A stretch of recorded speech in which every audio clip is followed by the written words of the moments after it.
1996 में अमेरिका के कोर्ट ने फैसला किया कि जो प्लान था पानी से कार चलाने का, वो प्लान ना ही तो प्रैक्टिकल है ना ही तो सक्सेसफुल हो सकता है। कोर्ट ने डिसाइड किया कि फॉसिल फ्यूल बर्निंग इंजन को वाटर पावर इंजन से रिप्लेस करने का वो प्लान बेकार और इनप्रैक्टिकल है। यह आइडिया था स्टैनली मायर का, वही आदमी जिन्होंने अपने हंड्रेड्स ऑफ पेटेंट्स में से एक ऐसा इन्वेंशन बनाया जो दुनिया को दिखाता था कि पानी भी फ्यूल बन सकता है। उनका कहना था कि अगर ये चल गया तो मिडिल ईस्ट का जो ऑयल मोनोपोली है वो खत्म हो जाएगा, क्योंकि यूएस को उनके ऑयल पर डिपेंड रहना नहीं पड़ेगा। लेकिन कोर्ट को ये थ्योरी पसंद नहीं आई। कोर्ट ने इसे एक चीप कॉपीकैट आइडिया बताकर खारिज कर दिया। और सबसे ज़्यादा शॉकिंग न्यूज़ तब लगी, सिर्फ 2 साल बाद स्टैनली मायर की अचानक मौत हो गई। उनके मौत के साथ साथ उनका इन्वेंशन भी दुनिया के सामने प्रॉपरली नहीं आ सका। जो चीज़ ट्रांसपोर्टेशन और फाउंडेशन को बदल सकता था, वो इन्वेंशन उनके साथ ही चला गया। अब सवाल ये है कि स्टैनली मायर की अजीब मौत के पीछे कौन था? क्या ये एक एक्सीडेंट था या फिर उनके वाटर पावर्ड इंजन का सच दुनिया से छुपाने की साजिश थी? आइए समझते हैं पूरी कहानी।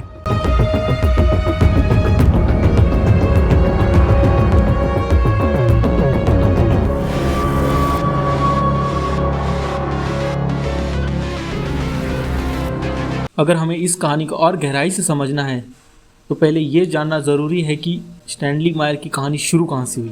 उनका पूरा नाम था स्टैनली एलन मायर। वो एक जुड़वा भाई थे, मतलब उनके एक बिल्कुल सेम दिखने वाले भाई भी थे जिनका नाम था स्टीवन मायर। दोनों भाई का जन्म 24 अगस्त 1940 में अमेरिका के कोलंबस ओहियो के ईस्ट साइड में हुआ था। कुछ साल बाद उनका परिवार ग्रैंड व्यू हाइट शिफ्ट हो गया।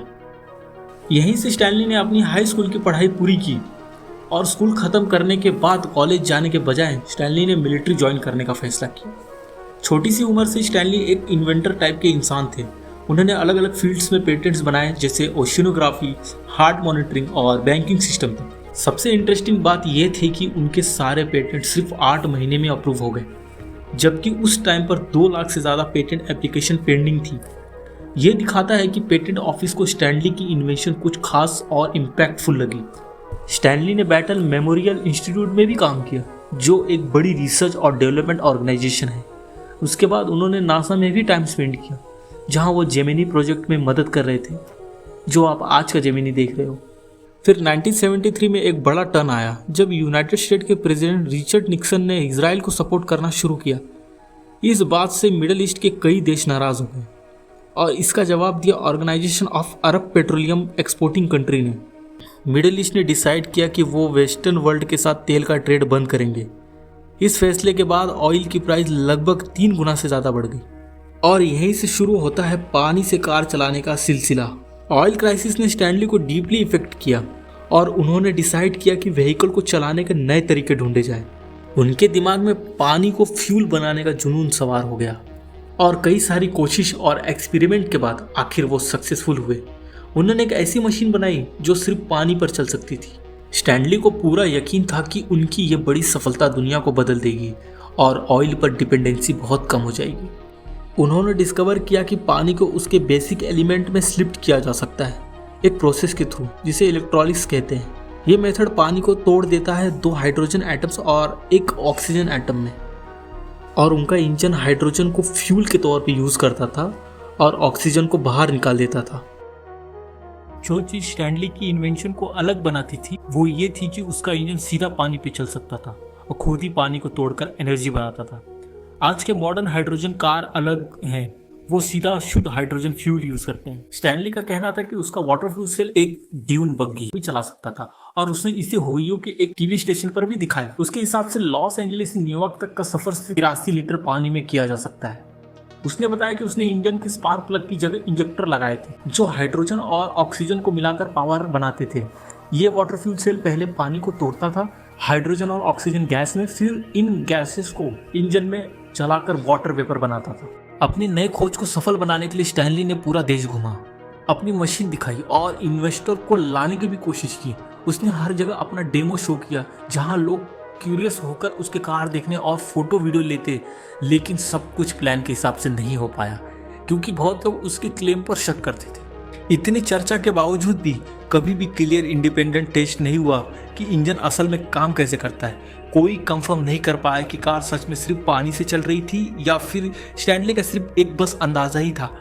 और ज़्यादा लोगों को लगा कि ये सिर्फ हमारे साथ टाइम पास कर रहे हैं। 1996 में सिचुएशन और भी सीरियस हो गई। कुछ छोटे इन्वेस्टर जिन्होंने अपना पैसा स्टैनली के प्रोजेक्ट में लगाया था, उन्हें लगा कि उनका पैसा डूब जाएगा, इसलिए उन्होंने उनके ऊपर केस कर दिया। इस केस को लेकर कोर्ट ने मैटर सीरियस लिया और 3 एक्सपर्ट बुलाए कार चेक करने के लिए, लेकिन स्टैनली ने कार अपनी चेक करने बिल्कुल भी नहीं दी, इसलिए वो शक के दायरे में आ गए।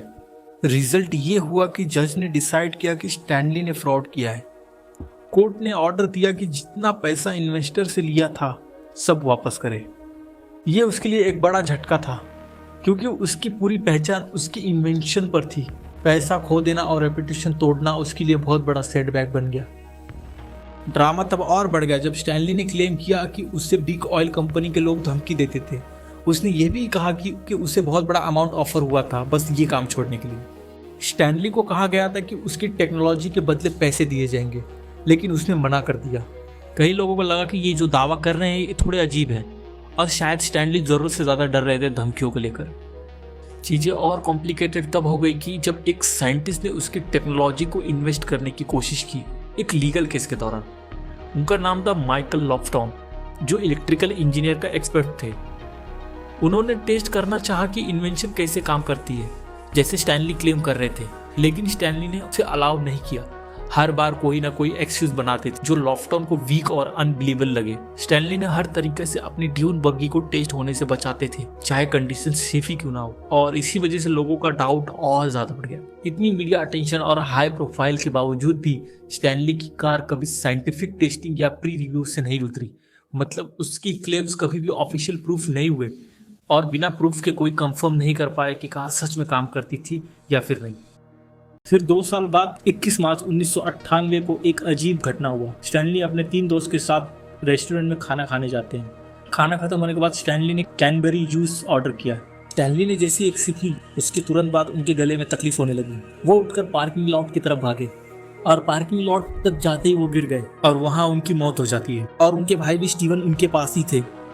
स्टैनली के अंतिम शब्द ये थे, दे पॉइजन मी। उनके ये शब्द सुनकर सब लोग शॉक हो गए। जिस इंसान ने दुनिया बदलने वाली मशीन बनाने का क्लेम किया था, उसकी मौत इतनी मिस्टीरियस तरीके से हो गई। केस इन्वेस्टिगेट करने के लिए डिटेक्टिव स्टीवन रॉबिनेट ने जिम्मेदारी ली। उसने सभी लोगों के स्टेटमेंट लिए जो स्टैनली के साथ टेबल पर बैठे थे, उसका भाई और 2 और लोग जो शायद उसके इन्वेस्टर थे। पोस्टमार्टम ऑफिसर ने डिक्लेयर किया कि स्टैनली की डेथ दिमाग की नस फटने की वजह से हुई थी, क्योंकि उसकी हाई ब्लड प्रेशर की हिस्ट्री भी थी। सिर्फ 3 महीने में केस क्लोज कर दिया गया, ये बता के कि उनकी मौत दिमाग के नस फटने की वजह से हुई। लेकिन लोगों के दिमाग में डाउट अभी भी था, क्या ये सच में एक नेचुरल मौत थी या फिर स्टैनली की नई खोज की वजह से उन्हें चुप करा दिया गया। उस दिन टेबल पर जो लोग स्टैनली के साथ बैठे थे, उनके बारे में अब तक कंफ्यूजन है। कुछ लोग कहते हैं कि वो उनके दोस्त और फैमिली थे, जबकि दूसरे मानते हैं कि वो बेंगलियन बिजनेसमैन थे जो उसकी वाटर फ्यूल टेक्नोलॉजी में इन्वेस्ट करना चाहते थे। सालों से लोग पानी से चलने वाली कार के आइडिया से अट्रैक्ट होते रहे। सुनने में एकदम कमाल लगता है, अनलिमिटेड फ्यूल सोर्स कौन नहीं चाहेगा ऐसी कार, लेकिन इसको रियलिटी में लाना बहुत मुश्किल हो रहा है। फिर भी कंपनीज और इन्वेस्टर ने हार नहीं मानी, सब ट्राई करते रहे। वाटर पावर कार एक दिन सच बन सकती। सबसे रिसेंट और नोटिसेबल अटेम्प्ट आया है कि एक बड़ी कंपनी टोयोटा से, उन्होंने एक unique water cooled hydrogen combustion engine बनाया है जो हाइड्रोजन फ्यूल की प्रॉब्लम सॉल्व करने के लिए डिजाइन किया गया है। टोयोटा ने अपना हाइड्रोजन इंजन डिजाइन करके एक नया सोल्यूशन दिया है जिसमें वाटर कूलिंग यूज होती है। ये इंजन हाई टेम्परेचर भी इजिली हैंडल कर लेता है, जिससे कार हल्की, एफिशिएंट और पॉल्यूशन फ्री बन जाती है। जापान की एक कंपनी जेनेपैक्स ने क्लेम किया था कि उनका सिस्टम डायरेक्टली वाटर से हाइड्रोजन निकालकर कार चला सकता है। उन्होंने एक मिनी कार दिखाई जो सिर्फ 1 लीटर पानी से 80 किलोमीटर चल सकती थी, लेकिन साइंटिस्ट के हिसाब से ये प्रैक्टिकल पॉसिबल नहीं है, इसलिए कंपनीज के ऊपर डाउट उठते रहे। 2015 में फ्लो सेल ने भी अपनी वाटर पावर्ड कार दिखाई, पर अभी तक कोई बड़ी कंपनी से टेक्नोलॉजी को अभी तक बड़े लेवल तक नहीं ले गई। फिर भी स्टैनली मायर की वाटर पावर कार सबसे ज़्यादा चर्चा में आई।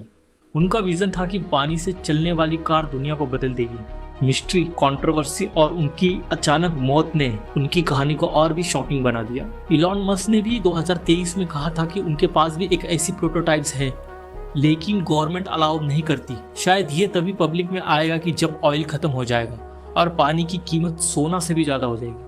और स्टैनली मायर की कहानी हमेशा याद दिलाती है कि एक नई सोच के साथ रिस्क लेना आसान नहीं होता। कभी दुनिया समझ नहीं पाती और कभी समझने ही नहीं देती।